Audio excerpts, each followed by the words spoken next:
네, 안녕하세요. 이번 시간에는 서정갈래의 흐름 세 번째 시간이 되겠습니다.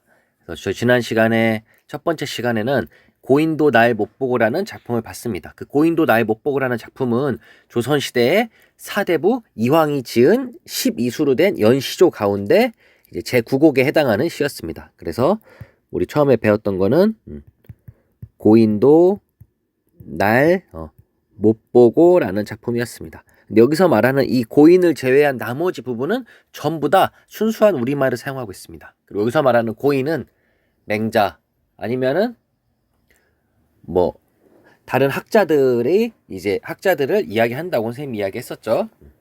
그 다음에 이 가의 특징은 연시조종의 한 수였고, 그 다음에 작자는 조선시대 유학자 양반이었죠. 이황이라고 하는. 그리고 길이는 일반적인 평시조의 길이. 그리고 소재와 표현면에서 보면 유교적 삶의 자세를 잘 드러내고 있습니다. 그리고 해학적이지 않아. 재밌는 부분이 있진 않아요. 이 부분에서. 그래서 주제는 학문 수양에 대한 의지. 그 선인들이 걸었던 그 길을 나도 따라서 걷고 싶다라는 부분이 되겠습니다. 그리고 우리가 두 번째 시간에 배웠던 한수마, 쉐, 한수마라는 작품이 있습니다. 이 작품은 누가 지었는지는 알 수 없는 이제 작자 미상의 작품인데요. 그래서 이 작품 같은 경우에는 아무리 막아도 틈을 뚫고 들어오는 한숨을 통해서 이러한 한숨을 토하게 만드는 근심과 설움이 없는 삶은 불가능하다라는 것을 말하고 있는 사설시조였습니다. 선생님이 말했던 사설시조는 그냥 보통의 시조보다 초장이나 중장이 길어진다고 했죠. 근데 여기서 말하는 한수마, 쉐, 한수마는 사설시조 가운데서도 중장이 길어졌었죠. 그래서 중장에서는 사물을 나열하는 열거법을 사용하고 있습니다. 여러분들이 이제 열거법에 대해서 좀 어려울 수도 있겠는데, 열거법이라고 하는 거는 비슷한 내용의 어구를 여러 개 늘어놓아 전체적인 내용을 강조하는 수사법이라고 할 수 있습니다. 그래서 예를 들면 나는 과자를 먹었는데 과자 중에서도 촉촉한 초코칩, 옥수수깡, 새우깡, 바나나킥, 홈런볼 이러면서 비슷한 어구를 여러 개 늘어놓는 것을 열거법이라고 합니다. 근데 이것들이 사설시조의 주된 특징이 되겠죠. 그래서 한수마, 쉐한수마 같은 경우에는 갈래는 이제 사설시조로 작자층은 조선시대 몰락한 양반 혹은 중인 그리고 평민이 되겠죠. 그리고 길이는 평시조에 비해서 특히 요 한수마, 쉐한수마는 이제 중장 부분이 훨씬 길어집니다. 그 소재와 표현면에서 보면 잡다한 사물을 나열하고 그다음에 고달픈 삶을 해학적으로 표현하고 있습니다. 그리고 주제는 그칠 줄 모르는 한숨, 시름 이렇게 하면 되겠죠. 그래서 지난 시간에 배운 내용을 이렇게 정리를 해봤고, 그다음에 이번 시간에는 어떤 걸 볼 거냐면 여기 한번 화면을 보면은 서정갈래의 흐름, 우리가 전체적인 거는 3단원의 한국 문학의 갈래와 흐름이었고, 그 중에서도 첫 번째 서정갈래의 흐름 부분을 보고 있습니다. 그래서 흐름 부분에서 첫 번째로는 고인도 날 못 보고를 봤고, 두 번째는 한수마, 쉐 한수마를 봤습니다. 어떤 작품을 볼지 같이 한번 보도록 하겠습니다.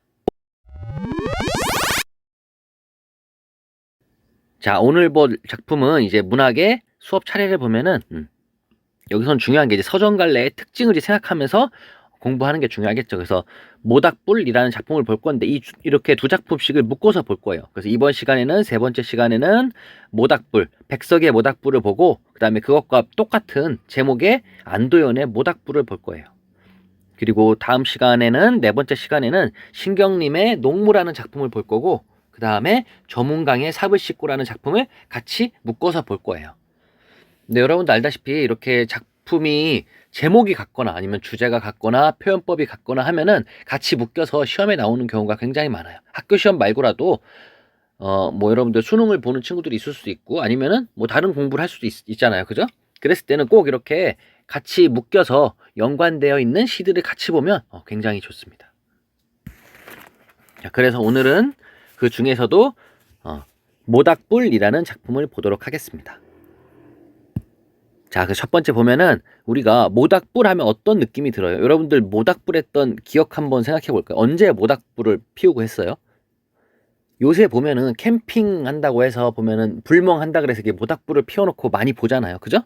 그럼 만약에 모닥불을 봤을 때 최근에는 어떨 때 여러분들 혹시 모닥불을 피워놓고 했었어요. 선생님 기억에는 수련회 갔을 때 마지막 날 캠프파이어 했던 그런 느낌이 만약에 든다고 한다면 선생님처럼 그러면은 뭔가 여러 사람이 모여서 흥겨운 느낌, 그리고 꼭 캠프파이어 할 때 뭐 부모님 생각하게끔 하고 막 우는 친구들도 있잖아요. 그죠? 그런 거를 봤을 때는 부모님 생각이 날 수도 있겠고, 아니면은 뭔가 그 선생님은 지나갔을 때 공사 현장에 보면은 추운 겨울날 이렇게 모닥불을 피워놔요. 그러면 따뜻한 가운데에서 추운 가운데서 이제 따뜻한 느낌이 들기도 하고, 그래서 밝고 강렬한 느낌이 들기도 하고, 아니면은 뭔가 전쟁 후에 전쟁에 이제 됐던 그 저기를 다 불태운다든가, 그러면은 위험한 느낌, 파괴하는 느낌, 혹은 그런 느낌들이, 그 다양한 느낌들이 될 수 있겠죠.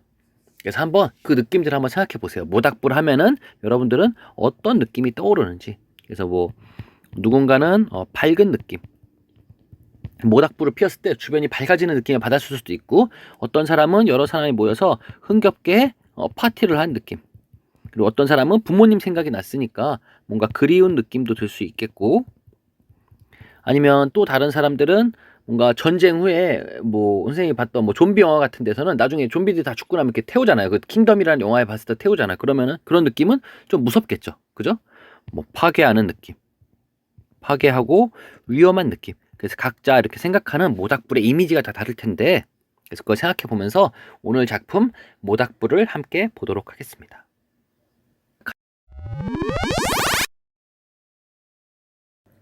자, 그럼 모닥불이라는 작품을 보기 전에, 모닥불은 백석이라는 시인이 지은 작품입니다. 그래서 백석 얼굴이 나오죠. 우리 그 보면은 얼굴이 되게 비슷하게 생긴 그 연예인 있잖아요. 그죠? 그 집사불체에 나왔던, 이름은 잘 기억이 안 나는데 그분하고 굉장히 많이 닮았죠. 그래서 1912년에 태어나서 1996년까지 생존했던 그 분입니다. 그래서 시인이고요. 그 다음에 원래 이북 사람이에요. 그래서 평안 방언을 의식적으로 사용하여 고향 사람들의 소박한 삶과 아름다운 자연을 그린 시를 많이 썼습니다. 그래서 이분은 주로 이제 고향에 대한 그리움도 되게 많이 쓰고, 그 다음에 소박한 고향 사람들의 삶에 대해서도 굉장히 많이 적었습니다. 대표작으로는 남신이주 유동 박씨 봉방이라는 작품이 있고, 그 다음에 흰 바람벽이라는 작품이 있고, 그 다음에 국수라는 작품도 있습니다. 그리고 시집으로는 사슴이라는 시집을 냈고, 그 다음에 토마스 하디의 소설을 번역한 테스를 남기기도 했습니다. 선생님이 이 백석 시인 중에 가장 좋아하는 작품 중에 하나가 이 나와 나타샤와 흰 당나귀라는 작품이 있습니다. 이 작품도 굉장히 선생님은 좋게 생각하는데, 잠깐 한번 같이 보면은 가난한 내가 아름다운 나타샤를 사랑해서 오늘 밤은 푹푹 눈이 내린다. 이 부분이 되게 좋은 것 같아요. 눈이 내린다는 거를 푹푹 눈이 내린다라고 표현한 부분. 다음 나타샤를 사랑은 하고 눈은 푹푹 날리고 나는 혼자 쓸쓸히 앉아 소주를 마신다. 소주를 마시면서 생각한다. 나타샤와 나는 눈이 푹푹 쌓이는 밤 흰 당나귀를 타고 산골로 가자. 출출이 우는 깊은 산골로 가 마가리에 살자. 눈은 푹푹 나리고 나는 나타샤를 생각하고 나타샤가 아니올 리 없다. 언제 벌써 내 속에 고조고니와 이야기한다. 산골로 가는 것은 세상한테 지는 것이 아니다. 세상 같은 건 더러워 버리는 것이다. 라는, 이렇게 선생님이 굉장히 좋아하는 나와 나타샤와 흰 당나귀라는 작품을 한번 같이 봤습니다. 선생님이 이제 백석이라는 시인을 굉장히 좋아해서 이 시인의 이제 생애에 대해서 조금 이제 알고 있는 편인데, 그냥 한번 이야기를 해줄게요, 여러분들한테. 그 백석이라는 시인은 봐도 이렇게 굉장히 잘생겼잖아요. 외모도 잘생기고, 그다음에 되게 모더니스트라 그래서 이 시대에는 굉장히 세련된 사람이었어요. 근데 이제 이 분이 나중에 학교에서도 일을 하는데, 학교에서 그러니까 굉장히 일찍 결혼을 해요. 이분이 원래 이제 부인이 있었는데, 부인 말고 이제 부인하고는 엄청 일찍 결혼하고, 그 뒤에 이제 일을 하기 위해서 학교에 다니게 되는데, 그 학교에 다니면서 이제 한 선생님하고도 이제 사랑에 빠지게 되고, 그리고 자야라는 그 기생하고도 엄청나게 사랑에 빠지게 돼요. 그래서 나중에는 이 나타샤가 누구를 상징하는 거냐라고 해서 많은 사람들이 나를 상징하는 거다라고 이렇게 나오기도 했었고, 그래서 좀 이야기가 많은데 선생님이 다음에 시간이 되면은 백석에 관한 이야기를 좀 더 해주도록 할게요. 자, 이제 본격적으로 모닥불의 이제 본문부터 한번 볼 텐데, 모닥불이라는 이 작품은 선생님이 좀 간단하게 이야기해주면, 이 작품은 신분, 나이, 성별, 그리고 사람, 그리고 짐승까지 그러한 벽을 모두가 넘어서 평등하게 모닥불을 쬐는 상황을 제시하고 있습니다. 근데 그 상황을 제시하면서도 모닥불과 관련된 슬픈 역사, 여기서는 력사라고 나옵니다. 력사를 환기하고 있습니다. 그래서 이 시의 시적 상황은 어떤 상황이냐면 차별 없는 평등과 그리고 어울림으로 따뜻하면서도 그 슬픈 역사를 회상으로 차가운 복합적인 성격을 띠고 있다고 할 수 있습니다. 자, 그러면 선생님하고 같이 한번 작품 보면서 본격적으로 작품 분석에 한번 들어가 보도록 하겠습니다. 선생님이 이렇게 연으로 구분을 해놨거든요. 총 3년까지 되어 있고요. 이 작품은 사슴이라는 그 시집에 있었습니다. 그래서 우선 한 연식 한번 보도록 할게요. 자, 한 연식 한번 보면 1년을 한번 보면 새끼오리도, 헌신짝도, 소똥도, 갓신창도, 개니빠디도, 너울쪽도, 집덤불도, 가랑잎도, 머리카락도, 헝겊조각도, 막대꼬치도, 기왓장도, 닭의 짓도, 개터럭도, 타는 모닥불 하면서 우리 좀 전에 선생님이 이야기했었죠. 그 한수마, 쉐 한수마라는 부분에서 어떤 표현법이 많이 드러난다고 했었죠? 그렇죠. 선생님이 열거법이 많이 드러난다고 했어요. 여기서도 마찬가지로 열거법이죠. 비슷한 식구를 계속 나열하고 있어요. 하나씩 한번 볼까요? 새끼오리도. 새끼오리는 진짜 꾀꾀오리가 아니라 새끼줄. 그러니까 가는 줄을 이야기하는 거예요. 그러니까 가는 줄도, 그다음에 헌신짝은 버려진 신발, 신발도, 그다음에 소똥도, 그다음에 갓신창이라는 거는 가죽신의 밑창, 그러니까 신발의 밑창을 이야기하는 거예요. 신발의 밑창도, 그다음에 개니빠디는 되게 안 들어본 말인데 이거는 이제 평안도 방언이에요. 사투리죠. 그래서 개의 이빨, 멍멍이의 이빨도, 그다음에 너울쪽이라는 거는 널빤지. 여러분들 그 돼 있는 나무로 돼 있는 그 널빤지도, 그다음에 집건불은 지푸라기도, 그다음에 가랑잎은 그 잎 얘기하는 거예요. 가랑잎, 잎도, 그다음에 머리카락도, 헝겊조각도, 막대꼬치도, 그다음에 기왓장도, 닭의 짓이라는 거는 여기 이렇게 돼 있는데 잘 안 쓰는 단어라서 이렇게 표현했는데, 닭의 짓이라는 것은 닭의 깃털도, 그다음에 개터럭이라고 하는 거는 뭐 개 가죽 같은 걸 얘기하겠죠. 또 타는 모닥불이라고 해서 여기 새끼 오리부터 여기 개터럭도까지를 이렇게 묶어서 보면은, 이렇게 묶어서 이렇게 한번 볼게요. 그래서 모닥불에 타고 있는 사물들을 열거하고 있어. 근데 그 열거하는 게 굉장히 신기하죠. 뭐 새끼 줄도 있고, 신발도 있고, 소똥도 있고, 뭐 개 이빨도 있고, 그다음에 신발 밑창도 있고, 뭐 나무 판자도 있고, 지푸라기도 있고, 그러니까 잎도 있고, 나뭇잎 같은 것도 있고, 머리카락도 있고, 헝겊조각도 있고, 막대꼬치도 있고, 기왓장도 있고, 게다가 닭의 깃털까지. 그러니까 여기서 이런 것들은 다 뭐냐면은 당시 농촌에서 흔하게 볼 수 있었던 보잘것없는 것들이 이제 모닥불에 타고 있는 모습입니다. 그러니까 여기서 작품에 보면은 모닥불에 타는 사물들을 나열하고 있는데, 이 사물들이 다 어떤 사물들이냐면 농촌에서 흔하게 볼 수 있는 굉장히 보잘것없는, 그러니까 우리가 흔히 모닥불을 만약에 뭐 가서 캠핑 가서 만약에 모닥불을 피운다고 한다면, 선생님이 요새 캠핑에 관련된 유튜브도 되게 많이 보는데 그 관련된 그 무슨 펠릿이라는 그러한 따로 잘 타는 그런 게 있더라고. 근데 여기는 그게 아니라 그냥 농촌에서 아무렇게나 흔하게 볼 수 있는, 그냥 주변에 있는 아무거나 다 넣을 수 있는 그런 것들을 지금 넣어서 모닥불을 태우고 있습니다. 그래서 1년의 주제를 보면은 아주 보잘것없는 것들이 타고 있는 모닥불이라고 보면 됩니다. 그래서 1년은 이렇게 한번 정리해봤어요. 그래서 여기서 중요한 거는 이제 열거법이라는 게 중요하겠죠. 그래서 계속 배우고 있습니다. 우리 열거법은. 자, 다음 2연을 보도록 하겠습니다.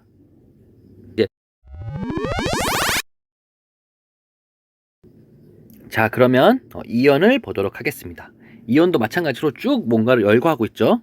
2연을 보면은 제당도, 초시도, 문장, 늙은이도, 더부살이 아이도, 새사위도, 갓사둔도, 나그네도, 주인도, 할아버지도, 손자도, 붓장사도, 땜쟁이도, 큰 개도, 강아지도 모두 모닥불을 쪼인다 라고 이렇게 되어 있고, 한 번씩 모르는 단어 같은 거 한번 볼까요?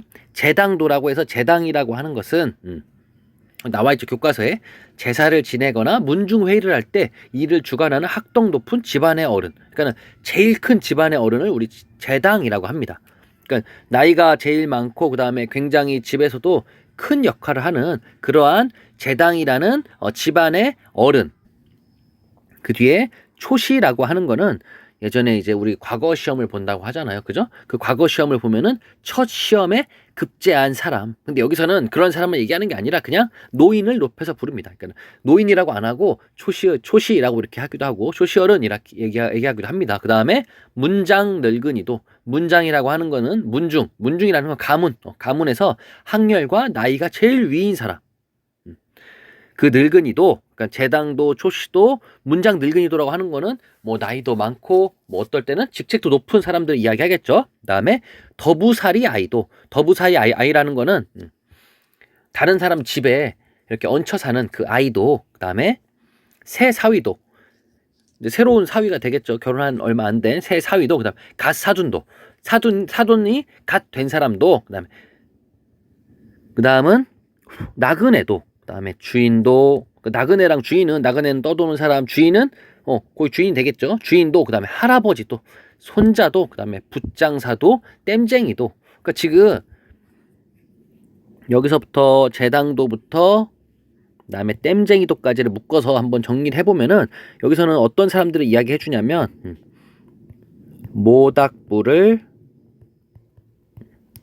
쬐고 있는 사람들을 열거하고 있습니다. 아까는 모닥불에 넣는 그러한 보잘것없는 것들을 이제 열거했지만 여기서는 모닥불을 쬐는 사람도 어떤 사람들이냐면 나이가 많은 사람 혹은 직책이 좀 있는 사람, 그리고 학식이 높은 사람, 그리고 뭐 우리 집에 얹혀 사는 아이, 그 다음에 새로 사위가 된 사람, 그 다음에 사돈이 된 사람, 떠도는 사람, 그리고 주인, 할아버지, 그리고 그의 손자, 그 다음에 또 붓을 파는 장사하는 사람, 그 다음에 땜질 해주는 그 사람까지도 전부 다 이 모닥불을 쬐는 사람들을 열거하고 있습니다. 근데 이 사람들의 특징이 뭐냐면 신분이나 나이 등의 차이가 있지만, 그죠? 지금 차이가 있지만 함께 모닥불을 쬐고 있습니다. 그러니까 이게 나이나 신분 상관없이 평등하게 모든 사람들이 지금 모닥불을 쬐고 있는 상황이에요. 그래서 이거는 뭘 상징하냐면 따뜻한 공동체. 그러니까 뭐 나이 많은 사람이 나이 적은 사람한테 너는 쬐지 마 이랬거나, 아니면은 직책이 높은 사람이 아니 어디서 난 이렇게 직책이 높은데 넌 오지 마 이런 식으로 한 게 아니라 모든 사람들이 신분이나 나이 등의 차이가 있지만 함께 모닥불을 쬐는 모습을 통해서 따뜻한 공동체를 지금 그려주고 있습니다. 자, 그 다음에 다음 부분도 볼게요. 큰 개도, 강아지도, 이 보면은 큰 개, 강아지, 우리가 좀 큰 거를 개라고 부르고 작은 거를 강아지라고 부르잖아요. 그죠? 얘네도 모두 모닥불을 쪼인대요. 그러니까 이거를 보면은 이 부분도 정리해 보면 모닥불을 쬐는 이번엔 짐승들을 열거하고 있습니다. 근데 이 짐승이 어떠냐면 아까 얘기한 대로 우리가 좀 가다가 만약에 골든 리트리버를 봤어요. 리트리버 크잖아요. 그럼 저 큰 개다라고 하잖아요. 근데 조그만 시추나 아니면은 가다가 뭐 푸드를 봤어요. 그럼 강아지 귀엽다 이렇게 얘기를 하잖아요. 그죠? 이렇게 얘네들은 크기, 그리고 나이라는 거는 성장 정도의 차이가 있지만 사람과 함께 불을 쬐고 있습니다. 우리가 흔히 골든 리트리버라고 하더라도 나이가 어리고 막 아직 6개월밖에 안 되면 강아지라고 부르잖아요. 그죠? 이렇게 크기 혹은 성장 정도의 차이가 있지만 사람과 함께 불을 쬐고 있습니다. 이 얘기는 뭐냐면 아까는 따뜻한 공동체인데 이번에는 이러한 말 못하는 동물들까지 같이 함께하고 있어요. 그래서 평등과 화합의 이미지를 강화하고 있습니다. 그래서 이연을 정리해보면 평등하게 모닥불을 쬐는 사람과 동물들에 대해서 지금 이야기하고 있습니다. 자, 그러면 마지막 3년을 한번 보도록 할게요. 마지막 3년 보기 전에 선생님이 이렇게 이제 정리를 해놨었는데 아까 앞에서 다 한 거니까 넘어가서 3년을 보도록 하겠습니다. 혹시 필기하고 싶은 학생이 있으면 나중에 유튜브에 들어가서 멈춰놓고 필기하면 될 것 같습니다. 자, 그 다음에 3년을 보도록 할게요. 3년을 보면은 모닥불은 어려서 우리 할아버지가 아비 없는 서러운 아이로 불쌍 불쌍하니도 몽둥바리가 된 슬픈 력사가 있다라고 이렇게 얘기하고 있습니다. 여기서 우리가 어려울 만한 거는 모닥불은 어려서 불쌍하니도, 불쌍하니도는 불쌍하게도라고 되어 있는 거고, 그 다음에 몽둥바리가 좀 어렵죠. 몽둥바리가 무슨 뜻이냐면 거기 왼쪽에 나와 있죠. 몽둥바리라 그래서 딸려 붙어 있던 것들이 다 떨어지고 몸뚱이만 남은 물건. 그러니까 여기서 두 가지 뜻이 되겠는데, 아까 얘기한 대로 딸려 있던 것들이 다 떨어지고 몸뚱이만 남은 거. 그러니까 뭐 예를 들어서 물건인데 물건에서 붙어 있던 게 있었는데 그게 다 떨어지고 물건 딱 그 하나만 남아 있는 거, 몸뚱이만 남아 있는 거 될 수도 있고, 또 하나는 손가락이 없거나 오그라져서 펴지 못하는 사람을 낮잡아 이르는 말. 손이 뭐 사고가 났거나 아니면 어떤 일이 있어서 아니면 사고가 날 수도 있고, 또 하나는 화상을 입어서 손이 붙을 수도 있잖아요. 그래서 이렇게 있던 손가락이 구분 안 되고 하나 이렇게 뭉쳐져 있으니까 그거를 몽둥발이라고도 표현을 했대요. 그래서 다음 한번 보면서 같이 보도록 하겠습니다. 그래서 여기 보면은 몽둥발이라는 것은 어떤 의미냐, 선생님이 얘기한 대로 첫 번째라고 본다면 할아버지가 고아가 된 것, 원래 딸려 붙어있던 것이 다 떨어진다, 이 얘기는 원래 가족이라고 했으면 엄마, 아빠, 나 이렇게 있었는데 엄마하고 아빠가 돌아가시고 나서 나 혼자만 남았으니까 그 몽둥바리처럼 표현을 한 거죠. 그죠? 그래서 혼자만 남아있는 거. 예를 들면 이렇게 나도 있고 엄마도 있고 아빠도 있다고 쳤는데 이게 엄마하고 아빠가 다 없어지고 나 혼자만 남아있는 거.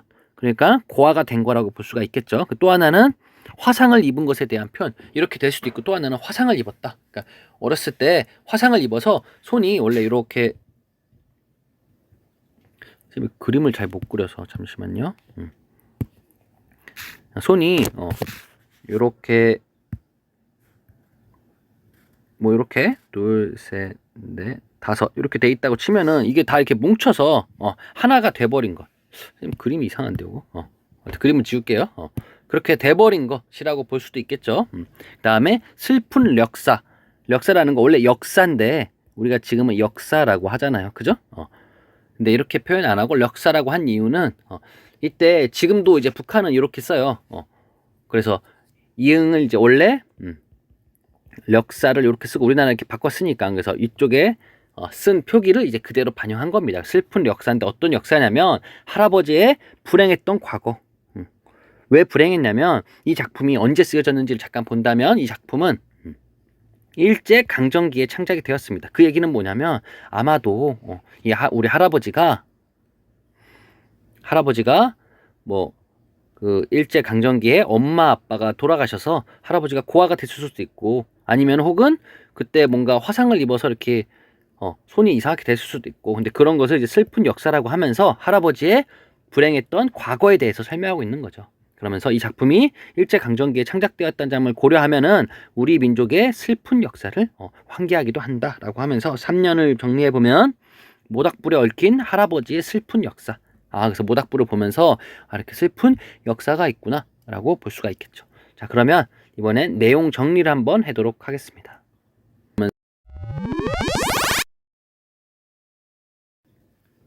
자, 우선 제재 개관을 보면 갈래는 현대시, 그리고 서정시, 산문시라고 되어 있습니다. 그래서 산문시라는 거는 뭔가 이렇게 쭉 이렇게 끊겨지는 게 아니라, 행이 구분되는 게 아니라 행이 없이 얘는 쭉 이렇게 이어지는 거예요. 그래서 마치 산문처럼 쓰였다 해서 산문시라고 부르고, 그 다음에 묘사적. 우리 보면은 약간 그림이 그려지죠. 그러니까 모닥불에 모여서 사람들이 이렇게 있는 장면, 뭐 강아지도 와 있고 그런 장면들이 그려지잖아요. 그죠? 그래서 묘사적이라고 하고, 회상적은 그때 기억을 떠올리니까. 그다음 산문적은 요 산문시랑 같은 의미가 되겠죠. 그다음에 제재는 뭘 바탕으로 이걸 썼냐? 그러면 모닥불을 바탕으로 쓴 거죠. 그다음 주제를 본다면 평등, 어울림의 정신과 할아버지의 슬픈 역사. 그러니까 이 할아버지의 슬픈 역사가 할아버지만의 역사가 아니라 우리 민족의 슬픈 역사가 되겠죠. 그래서 할아버지 이야기를 하면서 우리 민족에 이렇게 슬픈 역사가 있었다라는 걸 이야기해주고 있습니다. 그 다음에 특징을 4가지가 있는데, 첫 번째를 보면 평안방언을 사용하여 사실성과 향토성을 높이고 있다. 그래서 여기 평안방도 이제 방언이 되게 많이 나오잖아요. 그죠? 새끼 오리 같은 거, 개니바다라는 거, 이런 거 다 평안도 방언인데 그 방언을 사용하면 어떤 효과가 있냐면 사실성을 높여줘. 진짜 그때 있었던 이야기 같다. 그리고 향토성, 그 지역의 이제 특색을 나타내주고 있는 거죠. 두 번째 특징을 보면 열거의 방식. 그래서 열거의 방식이라 해서 아까 여러 개를 열거했잖아요. 그죠? 모닥불에 타는 사물들을 열거하기도 하고 아니면 모닥불을 쬐는 사람들을 열거하기도 하고 그래서 열거의 방식으로 대상을 제시하고 있다. 그 다음에 세 번째, 지금 이곳의 상황 묘사와 그 다음에 과거 회상으로 이루어져 있다. 그래서 지금 이곳의 상황은 모닥불을 쬐는 상황. 이 과거 회상은 할아버지의 그러한 슬픈 역사에 대해서 하고 있죠. 그 다음에 근대적 평등 의식이 중심에 있다. 이 근대적 평등 의식이라는 거는 우린 예전에는 신분에 따라서 나눠놨잖아요. 그죠? 근데 여기 보면은 모닥불을 쬐는 사람 보면은 그 신분과는 전혀 상관없이 모든 사람들이 하고 있잖아요. 그죠? 그래서 그런 거를 근대적 평등 의식이라고 이야기합니다. 그래서 이렇게 제재 개관까지 한번 살펴봤습니다. 자, 이번엔 모닥불의 표현상의 특징과 그 표현을 쓰게 되면 어떤 효과가 있는지까지 한번 보도록 할게요. 아까 얘기한 대로 첫 번째는 평안 방언을 굉장히 많이 사용하고 있어요. 새끼오리, 개니바다라는. 그럼 이걸 보면 아까 뭐가 있었다 그랬죠? 아까 사실성과 향토성이 드러난다고 했죠. 그대로 나와 있죠. 말만 좀 길었지. 시적 상황을 보다 사실적으로 형상하고 있다. 그리고 또 하나는 지역의 향토성을 부과하고 있다. 이걸 씀으로써 그 지역의 특징 같은 걸 볼 수도 있고 아니면 그 지역 냄새가 나기도 하고 그 다음에 또 하나의 표현상의 특징을 보면 조사도를 굉장히 많이 써요. 뭐 새끼오리도, 헌신짝도, 소똥도, 뭐 더부살이 아이도, 새사위도 하면서 도자가 계속 반복돼요. 이거는 내용면에서는 어떤 효과가 있냐면 아주 평등하게 불을 쬐는 상황을 생생하게 표현해주고 있습니다. 그리고 형식면에서는 운율을 형성해 주는 거죠. 그러니까 비슷한 말이 계속 반복된다면 우리는 지난 학기 때도 배웠지만 이거는 운율이라고 할 수 있겠죠. 그래서 운율을 형성하고 있다. 그래서 이렇게 모닥불의 표현상 특징까지도 살펴봤습니다.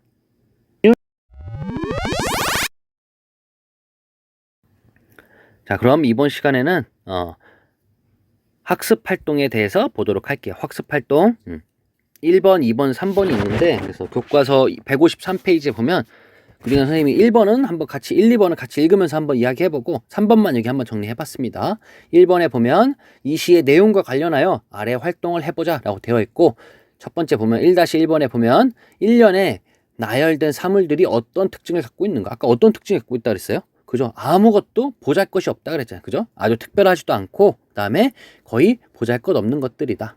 그 다음에 2연을 두 번째를 볼게요. 2연에서 모두가 둘러서서 모닥불을 쬐는 시적 상황의 의미. 아까 뭐라고 했어요? 신분, 나이 등을 구별 없이 모두 평등하게 모닥불을 쬐고 있다라는 걸 봤었죠. 그 다음에 3번이 좀 어려워서 여기다 한번 선생님이 제시해봤는데 3년에서 슬픈 력사가 의미하는 게 무엇인지 개인적 차원과 공동체적 차원으로 나누어 짝과 함께 이야기해보자 라고 되어 있고요. 이 슬픈 력사라는 건 여기 화살표시가 잘못됐네요. 슬픈 력사라는 거는 개인적인 차원에서 보면 할아버지의 불행, 할아버지가 일제강점기에 겪었던 뭐 엄마 아빠가 죽었거나 아니면은 화상을 입어서 손이 이렇게 뭉쳐버렸다는 거라 그런 개인적인 차원에서 본다면 할아버지의 불행이 되겠죠. 근데 그거를 공동체적 차원에 보면 우리 민족의 불행이죠. 일제강점기를 겪었던 우리 민족의 불행이라고도 이야기할 수 있겠습니다. 자, 그 다음 학습활동을 보도록 할게요. 그 다음 학습활동을 보면 153페이지에 학습활동 2원에 보면 이 시의 표현상 특징을 중심으로 작품을 감상해보자 라고 하면서 첫 번째, 이 시에는 새끼오리, 개니바다 같은 평안 방언이 많이 사용되었다. 다음을 참고하여 시인이 방언을 사용한 의도가 무엇일지 자유롭게 이야기해보자 라고 되어 있고요. 다음을 한번 참고해보면 백석은 시의 평안 방언을 사용하여 고향 마을을 구체적으로 재현하고 향토적 정서를 환기하였으며 그 다음에 친족 공동체의 삶을 생생하게 그렸다라고 되어 있고 옆에 도움말에 보면 작가의 고향이 아까 평안방도라고 했었죠. 그래서 평안도라고 했었죠. 그 다음에 작가가 살았던 시대, 일제강점기, 문체적 효과 등을 한번 고려해서 다양하게 추출을 해보면은 첫 번째를 보면 시적 상황을 보다 사실적으로 형성하기 위해서 사용했다고 할 수가 있겠죠. 그죠? 우리 계속 반복되는 거예요, 지금. 아까부터 우리 제재 개관부터 지금 계속 반복되고 있는 내용이죠. 그다음에 또 하나는 그래서 사실적으로 형성하기 위해 시 속의 인물들이 사용하는 평안 방언을 사용했을 것이다. 두 번째, 지역의 말을 의도적으로 살렸음으로써 그 지역의 향토성을 부각하고자 했을 것이다. 그래서 지금 계속 반복되고 있습니다. 지금 우리 배우는 내용들이. 그리고 그 다음을 보도록 하겠습니다. 자, 다음 학습활동 2-2번에 보면 1년과 2연에서 반복되고 있는 조사도가 작품의 내용과 형식면에서 어떤 효과를 낳는지 말해보자 라고 하면, 내용면에서 보면은 다양한 사물들이 함께 모닥불에 타고 또 다양한 존재가 평등하게 그 모닥불을 쬐는 상황을 아주 생생하게 표현하고 있습니다. 이 조사도라는 건 우리 했었죠, 내용면에서. 그래서 평등하게 불을 쬐는 상황을 아주 생생하게 표현하고 있다. 그다음 형식면에서 보면 같은 소리를 반복하여 운율을 형성함으로써 작품의 음악성을 높이고 있다. 우리 계속 배운 내용인데 계속 반복되죠. 그 말은 이게 이 작품에서 굉장히 중요한 내용이라고 할 수가 있겠죠. 자, 그래서 이렇게 152페이지부터 153페이지까지 한번 모닥불의 작품도 한번 보고 그 다음에 학습 활동도 한번 해봤습니다. 근데 우리 다음에 원래 같이 하려고 했던 게 요 비교하는 걸 해보려고 했는데 좀 시간이 많이 지난 것 같아서 여기까지만 하고, 다음 시간에는 한번 백석의 모닥불을 한번 복습하면서 그리고 그 내용을 안도연의 모닥불과 함께 비교해보는 활동을 해보도록 하겠습니다. 여러분 오늘 수고 많으셨습니다.